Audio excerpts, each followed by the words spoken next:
for the upcoming fire season. One of Nevada's greatest strengths is our unified approach to wildfire management. The long list of logos that you see on the title slide, along with the partners gathered with us today, reflects the broad coalition of federal, state, local, and tribal agencies working together toward the shared goal of protecting Nevada's communities, our landscapes and natural resources, which ultimately saves lives and protects property. This collaboration has been strengthened significantly under your leadership through your support of Assembly Bill 578 and the Better Together Shared Stewardship funding. Nevada has made the largest investment in wildfire mitigation in the state's history. We also want to thank the Nevada legislature for recognizing the importance of proactive wildfire mitigation and for supporting these critical investments. The $6 million that was provided through AB 578 has helped leverage more than $100 million in federal funding for wildfire mitigation, fuels reduction, and landscape resilience projects across the state. These investments are especially important because we know that every dollar spent on mitigation saves approximately $4 in future fire suppression costs. Alongside the continued support of our shared stewardship partners, these efforts have allowed this team to increase fuels reduction and mitigation work to record levels and enter what is expected to be a challenging fire season, but puts us in the strongest possible position. Today's presenters will provide an overview of last year's fire season, current conditions across the state, and the forecast for the months ahead. While no fire season is ever completely predictable, the outlook for Nevada points to an especially challenging year. Even so, the partnership and investments represented here today ensure Nevada enters the season better prepared and more coordinated than ever before. Governor, please feel free to stop us at any time during the presentation to ask questions, but we'll also leave time at the end for discussion. So I want to welcome everyone here, and with that, I do want to turn it over to your Nevada State Forester, Ryan Shane. Thank you. Good morning, Governor. Good morning, colleagues and guests. Today we'll be walking through this presentation. Hopefully it's a fairly quick one. So we'll start out with 2025 year review. 579 starts. We have slightly more human causes than natural causes. And then acres burned at 452,000. That is the heaviest fire year we've seen in the last 5. And I'll note that natural causes accounted for about 90% of that acreage. On the map on the left, we have circled in black those major fires, the big fires that account for most of that acreage. And as you might note, they're in remote areas that take a long amount of time to respond. And also on the map, you'll note that natural starts are in yellow and human starts are in red. And you can obviously see that the human starts are very much clustered around communities and transportation routes, which is a bit more friendly for the fire service because detection and response can be a little bit more rapid rather than in those remote areas. I want to say thank you to our fire service members. They have contributed to over 95% success rate in initial attack, which is suppressing every fire within 24 hours, except for 5%. So kudos to them. Next slide, please. We have some current conditions that are fairly dire. On the left is our U.S. drought monitor showing Nevada being entirely within a drought condition at this point. At the turn of the calendar year, none of Nevada virtually was in drought. Darker colors indicate depth of drought. So you see in northeastern Nevada is definitely the worst of the drought situation at this moment. This is particularly concerning because it's usually the first year of onset of the drought and the last year of a wet series of years, like last year, that contribute to the majority of the wildfires in Nevada. Years outside of those account for quite a bit less of the wildfire problem. On the right, you see a snowpack status map, and red is the important color, although it's showing less than 50% of the median. Most of those numbers that are a little bit challenging to read are 12% or lower. This is a little bit dated, so a lot of those numbers are drifting down towards the 0 line. The entire West looks like this, and it's going to pose its own unique challenges, which I'll cover on the next slide. So drought, I kind of covered it in terms of it increasing the above normal fire potential. Water sources for suppression in rural areas particularly and in high country may not be available. in addition to wetter areas like meadows and riparian areas that naturally check fire, may be more combustible this year and won't retard the fire the same way. Fuel moistures are already dropping in many cases, and sometimes they're in some places already at critical levels. Critical means they'll support pretty robust fire behavior. We have seen, if you look at our local foothills, red and purple colors, that's our annual cheatgrass or other annual grasses. They're already turning out, and they will support fire. Right here near Carson City, we had a fire recently. Luckily, our shrubs and our perennial vegetation is still moist enough to not allow extreme fire behavior at this moment. The lack of snowpack doesn't allow the carryover fuels, the fuels grown last year, to be crushed to the ground. So in many places, those fuels were standing and available for the fire to burn. Let's see, and then we have predicted throughout the fire season warmer temperatures from our NIFC, National Interagency Fire Center, to continue throughout this fire season, creating critical fire weather situations and a lengthened season overall. Next slide, please. What's the traditional season? In the old days, May to October. Yeah. And so January. yeah, so most people are calling it a fire year these days. We just have a peak fire season during those months. Luckily, right now we're sitting at about 265 acres burned in the state from about 60 fires. So we are the quietest in the west, and these maps here show you the places where fire is occurring right now. Southern Nevada is not necessarily lit up red right now, but it's on fire pretty good. All the other states are experiencing fires from 1,000 to 10,000 acres right now, whereas ours are sitting under 50 acres. So the map on the left shows our outlook on June. Red is elevated above normal fire potential. So you can see the progression starts out in Spring Mountains and northwest Nevada, kind of northern Washoe County. And as we proceed later in the season, things warm up in the north and they cool off. Cool off is probably the wrong term. They get wetter in the south for monsoons. You see the potential starting to lower in those southern portions of the state. But the northern half is going to stay with high, above normal fire potential for most of the season. Next slide, please. I want to make note that white areas on that map on the left doesn't mean they're not going to burn. Our ecosystems, our vegetation types are prone to burning every year. They're just not above normal prediction this year. So on the right is a map that we recently publicly posted on our website on a tool that the public can use or any other partner that shows the wildfire hazard and probability. And it pretty closely matches the map on the left, telling us that anything moderate and above this year, it could be expected to have above normal fire potential. This is a very useful map for residents, homeowners, communities, etc., to really realize their danger from wildfire. What am I looking at? Okay, so moderate is yellow. No, I understand the colors, but what is that, a timeline? Oh, July. Oh, on the left. Yeah, that's just. So how could the entire state of Montana be void of any possible fire? I can't answer that. At the National Interagency Fire Center, they analyze all the conditions and make determinations on what could be above normal and when. I don't know if we're showing this. Is it a moisture thing? They don't come into fire. They don't come into red until later in the season. It will transition out to the northern. That was there this weekend with snow. Yeah, in August, September, October, you should see them start turning red. And it's not that they don't have fire potential, it's just they don't have above normal fire potential. Next slide, please.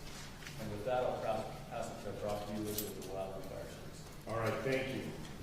First slide that we want to highlight for you is our camera network we have set up across Nevada. It's a partnership between public, private agencies, entities to get real-time data into not just our local fire managers, but the public as well. Alert West is available for anybody that has internet connection and can zoom in and see exactly what our cameras are dialed into. The system's also set up with AI detections, and when the AI pulls it up, it goes to a call center, and that call center verifies that it's a fire, and we're getting a notification to our dispatch centers, our fire managers, within minutes of it starting. Last year, for all the fires that Ryan listed out, 114 of those were actually notifications from Alert West, giving us that earliest intel and helping us keep fires small as much as possible. Currently, we have 95 cameras that are installed across the state. Those are sponsored by a few different agencies, NV Energy, BLM historically, Wildland Fire Service now, and then UNR has a few private partnerships that fund the What was that number last year? I asked you last year whether that was going to be how many cameras are coming in. So it's going up every year. Last year we added close to 20 cameras. This year we're adding close to 50 cameras. And the bulk of that is coming from NV Energy, getting better coverage of their assets they want to see. The beauty of this system is everybody sees it. So whoever puts that camera up, it's available for every partner in this, at this table, and they're able to get those notifications, whether you're a local fire department, a federal fire department, a state, or the companies that have a big interest in monitoring their infrastructure. So is that done through your internet code address? Is that how you're able to talk to all of them or see all of them? So, Because I imagine there are probably 10 different vendors, right? So the way that we do it is UNR Seismo Lab runs all of that, and it all goes through them. This Alert West website is this is a high technical end, but like the hosting service, the server that gets in there and makes it available for everybody, and they have that AI detection. A big feature that they're going to be adding this year, anytime now, is each one of these camera sites is going to be geo-referenced. So we'll be able to click on a spot in that picture and be within 10 meters of having a lat long of where it's at. It'll be revolutionary for us to pinpoint instead of, well, it's over that range, and we'll get you within 20 miles. We're getting within. You can throw a rock and hit that fire. So it's an amazing system. I also want to highlight that it does more than just fire detection. It's being used for avalanches, and our folks that have to go out and maintain radio sites, they're able to get a view of, hey, here's what I need to work on. We're also working on right now of trying to get it determined of our seasonality of fire, going off of red, relative greenness to say this area is now ready to burn, or this has a higher potential, so we can really be ready to have the right response everywhere across the state. Are you able to record it? So it is recorded, and So you can find out human causes? yes, and that's a lot of that is a use of it. We had a fire last year that was in Winnemucca, started on Winnemucca Mountain, and we were able to pull the mountain recording to use for the firefighters out there to help those in their AR. And that was the rural fire department and our federal firefighters, being able to walk back through and retrace that. It's been a great learning tool, training tool, and an overall intel tool that it's really unmatched. I cannot say enough.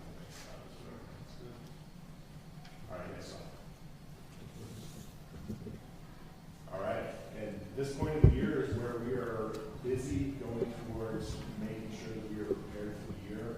Across the state, we have preparedness activities going on.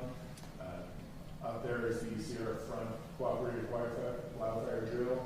Those are really going across every unit right now, getting all of our players ready, pre-morteming how we're going to react and how we're going to get there. So a big part of what we do, and like it's been said already, everything that goes on in this state is a group effort. So next on there, you're well aware of the Northwest and Great Plains compacts that were now in place and that enable the state to bring in other partners through other methods, which is a great asset for us. We're also working on a statewide radio efficiency analysis, and hit a couple snags, but we're still pushing this very, very big.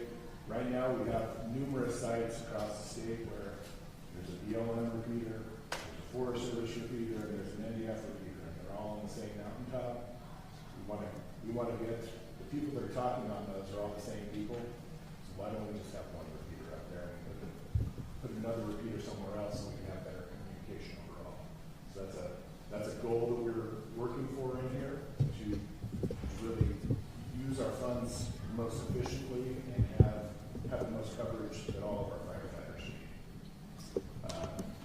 Another effort, and I'm very proud of this as well, is our interagency fire restriction plan. Historically, it was really tied to a lot of agency lines.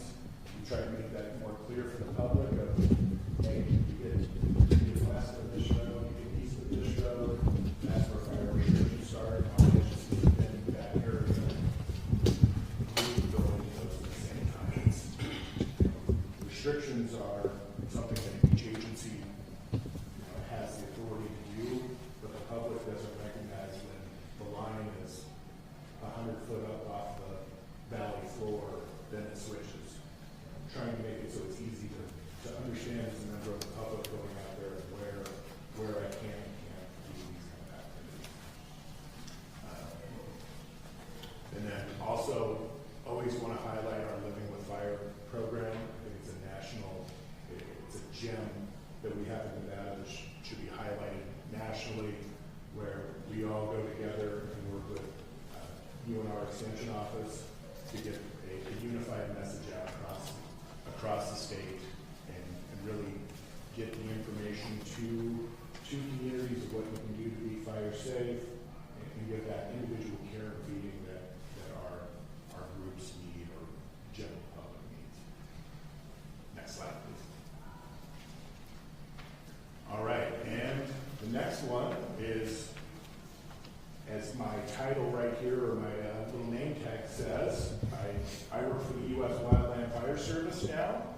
We also have our GA chief here, Mr. Chris Delaney. But this year, the DOI, wildland fire agencies have gone through a little bit of restructuring to get one unified voice and method for getting our fire response done. We are really, really full in that implementation right now. All of our TOs and authorities are in place, and we are fully ready to go into fire season with those authorities in place and proper chains of command, so we have safe, efficient, and effective initial response. And that's really what this all comes down to, is the implementation of Executive Order 14308 of unifying the voice, getting one chief that we have that reports to the Secretary of the Interior, where we're getting one set of direction for fire response. Turn it over to Glenn. Rob, before we get off of that, Brett, that unified response, is that agnostic to FEMA and their ability to pay? So, yes, those are ships passing in the night. Our response is our federal response. In the past, the Park Service had their fire forces, Fish and Wildlife did, EIA did, BLM did. Now we're all one organization, we all have the same goal. Whether it's to put out fire, it doesn't matter what agency it is. Now, I will say the caveat to that is, that was really our goal anyway, but we are streamlining that to where we don't have, 5 different managers for the firefighters. It is one chief in each one of our units that has that voice for all UI lands within that area. Sir, I think what you're asking, just to add on there, what Brock's talking about is the current FEMA supporting our local responses and at fire management system grants. They're still doing that. That authority still resides with the FEMA Region 9 Administrator. If that fire would qualify for a major disaster, then the president has the authority to make that decision on his own. We still expect to see those, no change. The change may be that we may not see post-fire mitigation associated with that. We have not seen that since the Callahan fire in late 2024. Yeah, thanks, Brock. So the presidential order did organize the Wildland Fire Service for the Department of Interior agencies. Right now, it is a goal of the executive branch to move USDA Forest Service into the Wildland Fire Service. However, as of right now, that takes a congressional action, and that congressional action has not taken place. So the U.S. Forest Service is working really hard to align our organization, very similar to the Wildland Fire Service organization, so that regardless of what agency you're speaking to, it looks and feels very similar in terms of that organization.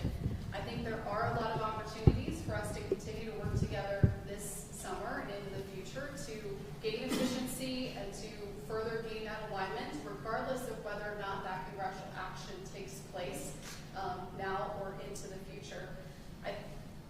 Currently, what you will see is the Forest Service has identified a deputy chief for fire, which is Chief Sarah Fisher, and that chief works directly for the Forest Service chief, so the chief of the Forest Service.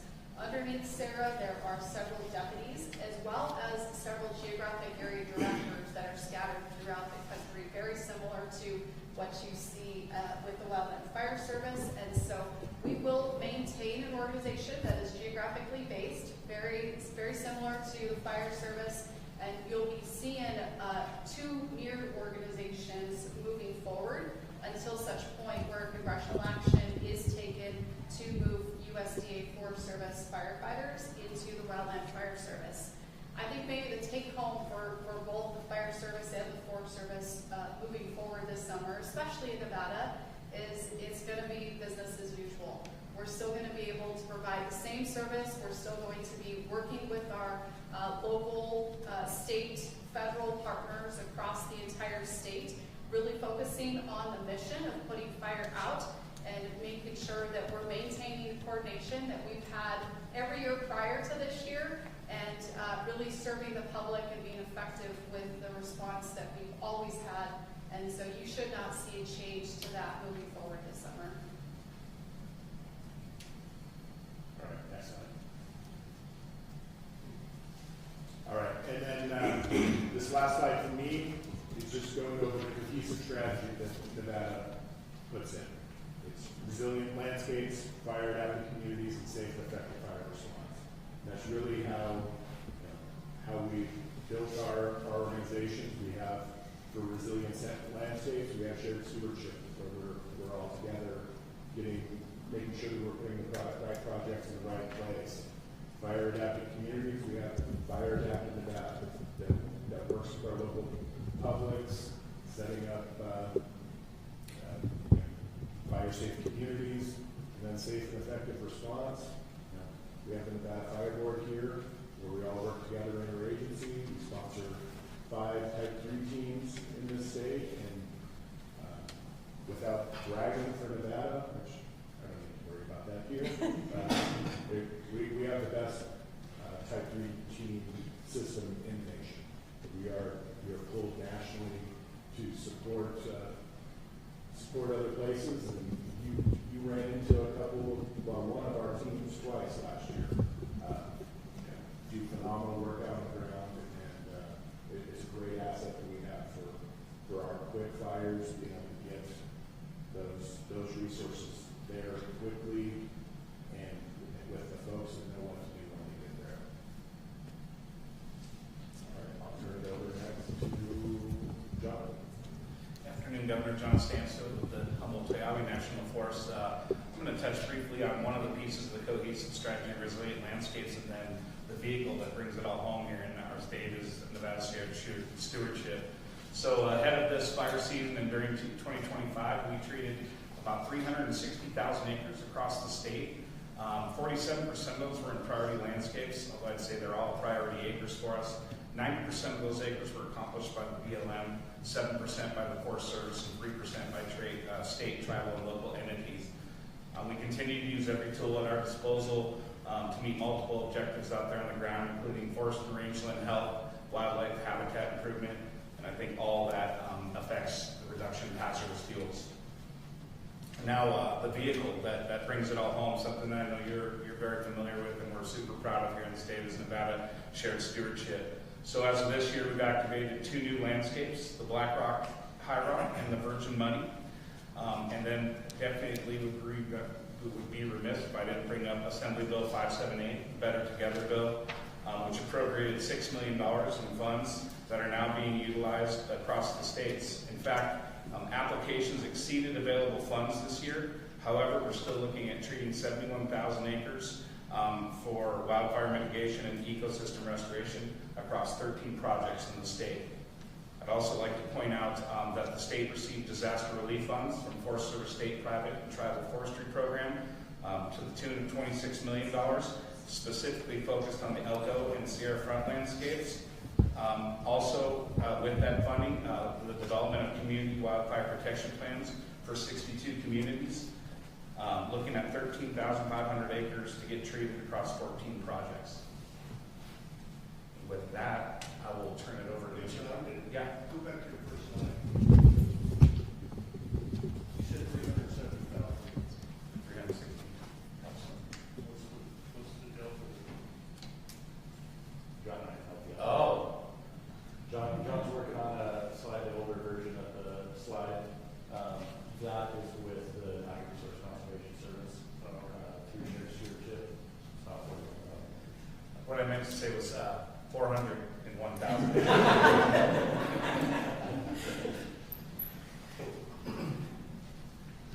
If that's it, turn it over to Mr. Cochran of the Nevada Fire Chiefs Association. Good. Thank you, John. Morning, Governor David Cochran, the Rio Fire Chief, and the President of the Nevada Fire Chiefs Association. We'll talk a little bit to begin with about before the fire. The youth fire was put out and the one that doesn't start. So we do a lot of work. We writ large the fire service to be prepared to engage our communities and to prevent those fires from starting. John mentioned the community wildfire protection programs. We're updating those throughout the state. In fact, we just completed an updated plan in Reno. We also have Firewise Community, which is a national program. As Brock mentioned, we have the Fire Adapted Nevada, which is the local or Nevada version of that. They're basically working towards the same goal, getting the communities involved, getting them certified, teaching them, educating them on what they can do, and assisting them in what they can do to make their communities as safe as possible. Tahoe has its own programs specific to Tahoe. The Fire Adapted Nevada, a team of communities along the lake to help mitigate threats up there. We've done a really good job of involving all the communities as many as possible. Defensive Space Inspection, that's a local program that, again, the fire service writ large engages in to help homeowners and communities, HOAs, identify where the problem areas are, what they can do, how they can tap into resources to help them do that. I'm going to come back to the grants in just a moment. The evacuation program is another part of Firewise Communities and Fire Adapted Nevada. There's some benchmarks that you want to hit, having an evacuation plan, having defensive space, having go bags. Those things are important to make people safe as possible, make the community as safe as possible. So those are what those programs are looking at. And then talk about the grant program, and that really ties in with the CWPPs as well. Having a current CWPP unlocks grant money through NDF and some other programs. Shameless plug for the Fire Chiefs Association. We partnered with BLM as our secondary, and we're administering the program to award fuel mitigation grants throughout the state. So again, getting the fire service to partner with the communities to make us as prepared as possible statewide. That fire. Where's that grant? What's the source? Is it? BLM. BLM? Yeah. Yeah. And we have a commitment to the second year, we have a commitment to next year, and it's been very successful, so we expect it to continue. And like I said, it's available statewide. So, so the utilities, say Indian Energy or the rural co-ops, are they responsible for their own mitigation? They are, yes. And the bill number escapes me, but you know, a couple sessions ago, that was passed. But even in, I mean, that's in Indian Energy centric. What about all the other rural co-ops? So they, I believe they are responsible as well. And I'm glad you actually brought that up, because we've actually worked with NDF and to kind of collaborate with NDF and NV Energy. Like, why are we doing independent programs when we can work together and do more? By combining those efforts, because we work towards the same goal. So, next slide, please. And of course, the question comes up: what do you do when the fire starts? Because we know we're not going to stop all of this. Brian already pointed out that 60-something this year. So we're going to have fires, so we want to be prepared as possible. We have scoopers available through NDF. They have seats as well, single engine air tankers. This is more of a regional, at the state level and federal level program, but pre-positioning assets, whether we know we're thin or the risk is high, we address them that way. And then, of course, in the collective, the local agencies, which are typically your initial attack agencies, they are the largest firefighting force in the state as a group. And the goal really is to have that aggressive initial attack. Biggest way to manage, the easiest way to manage a large fire is put it out in the small. And if we can be aggressive and do that, then we're going to all be better off at the end of the day. And then I think Kyle, we would talk a little bit about some air assets and some other things. Good afternoon, Governor. Alice Fuller with the Nevada National Guard. I didn't know you were in the Air Force. Yeah. I'm the one Air Force guy on my staff, so. Usually you're walking around in camouflage. Yeah. Told me I had to dress up today. Nevada National Guard, in coordination with NDF, is prepared to support wildfires in Nevada. Our Army Aviation, we have hand crews available, and of course with logistical support as needed. On the MAFS front, as far as our C-130s, as you know, they're a federal asset. But good news, if our MAFS planes are on our ramp, if they're not activated with a federal fire, we can now call Northcom. If there's a fire in Nevada that's threatening property or people, and we can activate them, we should be able to activate them within 24 to 72 hours. So, where in the past it was almost impossible to get them activated within the state. Now we can make a call to Northcom and should be immediate response authority. So really good news on that front, if needed. So you gotta go all the way to Northcom. Your tag can't give you that authority. Well, we just call them, not with the maps, because they're a federal asset. But the nice thing is just a phone call now, where it's not act of Congress to get them activated in the state. It's just a phone call. Should say, hey, we got a fire in Nevada that we want to use them on, and we'll be federally funded. We won't have to use state active duty funds or anything like that. So it's basically just immediate response authority that we have in the military that we can use them. So, for instance, the Davis fire, we would have been able to activate them in this now. All right, so our final slide to summarize the key messages here. It's always safety, firefighter safety, safety is one of the total job. I mentioned aggressively attacking wildfires. We want to get on them as soon as possible. We had a small one at North yesterday, and there were federal resources, 2 local departments on it within minutes.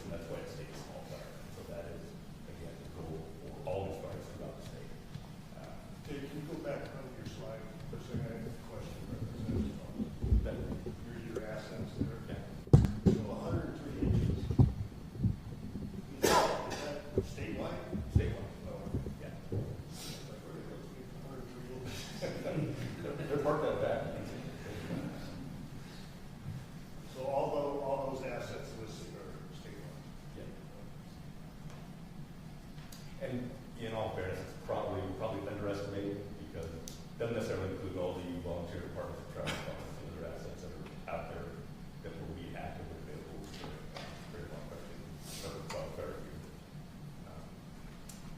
We talked about the shared stewardship and fuel reduction projects, very important. Glenn and I were talking earlier about the collaborative effort across jurisdictions, across agencies, local, federal, state, in Nevada, and how effective that is, and we work so well together. I think it makes a big difference in our state. And then the call to action for the community, we want to get that involved. We're demonstrating, we're out there doing our part to make this as safe as possible, as best as possible. We want the community to understand that they play a role too, and everything they do does make a difference in preventing wildfire or helping us as the fire service fight those fires, save lives, and save property. So with that, I hope we've given you a good picture of what the wildfire season looks like and the team available for any additional questions you might have. So as far as local response, is it a seamless request to Southern Nevada if you need resources? Seamless, no, but we did do it during the Davis fire, I think you remember. And what is their responsibility? Say they respond from south to north. Is it calls for service? Yes, that's what we did last year. We put them in our station, the county station, because we were already committed to the fires, and that was a great help. And it was a great kind of, I mean, I say it was seamless because it just took a little time, so it wasn't like just make a phone call and happen. But when we made the request and proposed the idea, it did happen with that pitch. Are the radio systems interoperable? So there's access, they can talk on your system? I believe I don't remember if we gave them radios. We gave them radios over the car interoperable.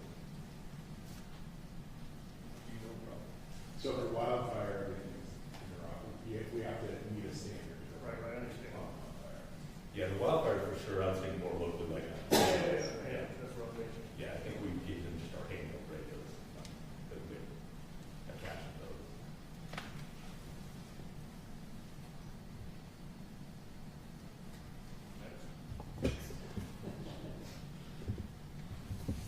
Well, that's it. Yeah, that's my last slide. So we're happy to stand for questions. Anybody have any questions? There's a lot of important people around this circle that ask a question. Oh, I have a question, Dave.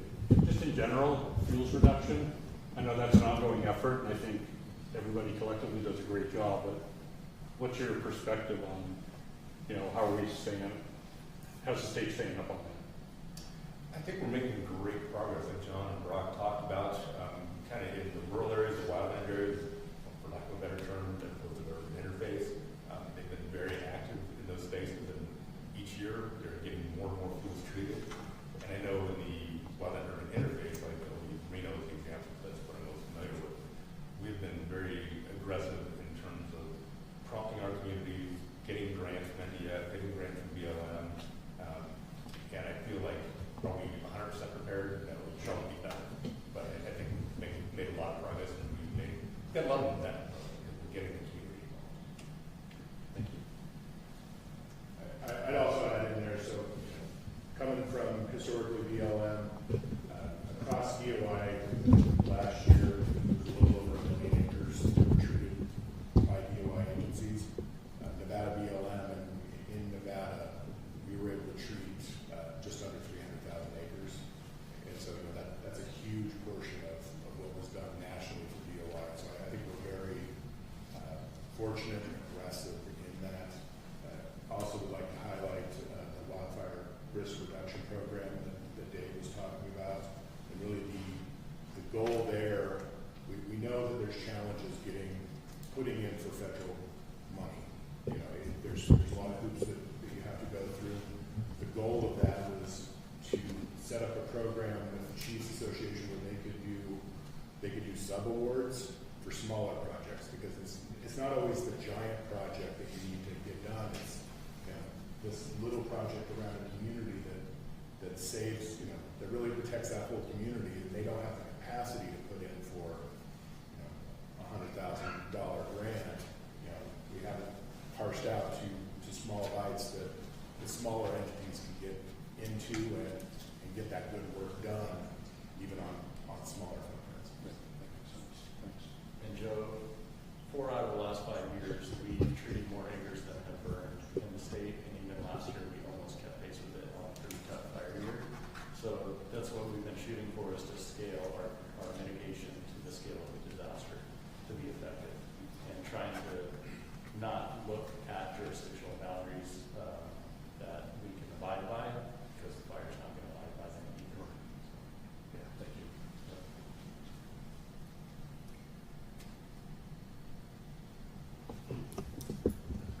So with that question, on fuel mitigation, was there ever an agreement with the sawmill here to remediate any of that deadfall up in the Tahoe region? I think they were pulling that wood off of private land mostly, out of the ski resort. When I talked to them a couple of years ago, they said they were in negotiations or discussions, so that never came to fruition. So John can speak to a recent effort agreement, and we also have yet have a secondary land. We're currently have been talking with industry in the Washoe tribe. We've entered into a master stewardship agreement with the Washoe tribe, which is, if you look at kind of the benefactor, which is TFP, the mill down there, they're involved, they're at the table.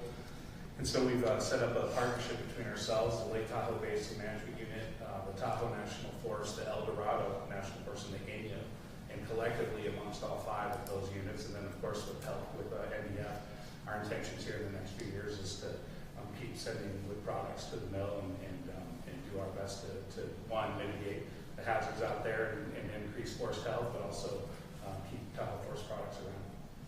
So are you doing the removal, or are they? I think it's going to be a mix. I think it'll be us, but I think the reason we're in the master stewardship and we utilize our bid neighbor agreement with the state is kind of an all hands on deck. Whoever can get it done the quickest and most efficiently. Does that include a standoff in the California side? You mean as a problem? Yeah. I don't know the ability to mitigate, 2 miles in, prevent it from spreading across the border. No, I don't think so. I think we're seamless there, and then the intention is, not just to come up to Humboldt Toyabe boundaries, but this whole east side and even into the basin, to have seamless steel treatments across those areas. I don't see it as a barrier. Everybody that I'm going to talk to in the California side is ready to play ball. Do you have a sense of the fire insurance, whether you lost numerous insurers? Has any of that been mitigated with the recent legislation? So to answer the last question, no. We're not taking advantage of that recent legislation. We are anticipating and work with Ryan Summers quite a bit. We've been involved on the insurance side to try to be proactive and promote some possible solutions, because we see a storm coming for sure. We're getting cancellation, we're getting rate increases. It's going to get worse before it gets better. Really? Yeah. Ryan, anything? Sir, thank you. I think if I had to add, it would be, we're sitting around the table today and talking about all the great fuels work that's going on and we're doing throughout the state. The problem is we're not able to get that information to the carriers and the underwriters. So we would like to come up with some kind of system where the carriers also understand all the work that the state is doing and allow them to utilize that information in rewriting or renewing these policies. We did have I attended a meeting with the insurance commissioner last month, and rightly so, the state is happy about the increased number of policies within the state, but a lot of that has to do with the development mostly in southern Nevada. With all the new folks coming in, they're able to up those numbers and make those insurance numbers look like they're increasing. The part that we're struggling with is the amount of non-renewals or cancellations that are happening that the carriers, and I'll be frank, the carriers, they're forthcoming, but I don't think they're entirely forthcoming with some of those numbers. So we just need to figure out a way to get that information to these carriers and underwriters so they understand what we are doing in this state through all these agencies that are in this room.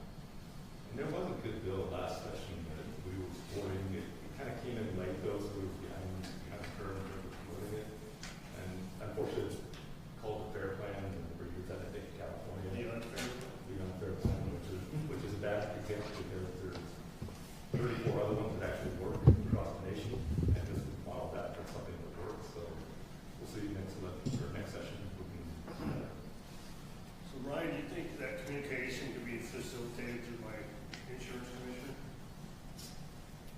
believe the insurance commissioner could work with us, and he is, don't get me wrong, but I do think we can enhance. One idea that the local fire chiefs had is the map that you see that NDF has for the public to use. Let's work on a common set of data points to put into these maps so that, and get the insurers, the carriers to understand that. Right now, the insured carriers can just send anybody from outside the area that comes in. I mean, our latest problem we had in Tahoe, you know, one of the carriers came to us and said, or the homeowner actually, they said, my carrier told me I have to cut down 30 trees before I was insured.